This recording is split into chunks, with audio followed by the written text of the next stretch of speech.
How to fix meta verification not available on Facebook. So the meta verification is actually found in here. You can click on these three dots, and then you can see this meta verified option. Click on that, and then you can just choose your Facebook right here and click on next. And then you can head over and then just join the waitlist for meta verified. So if you don't have this particular options right here, what you can do in that case is you can head over and then make sure that you're eligible.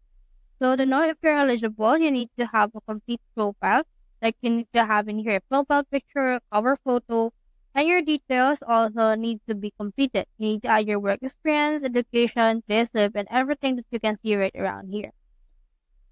Another thing you can do is you can head over here for Play Store and then just search for Facebook and then make sure that your Facebook is in the latest update. So that's how you actually fix meta verification not available on Facebook. Hope we helped.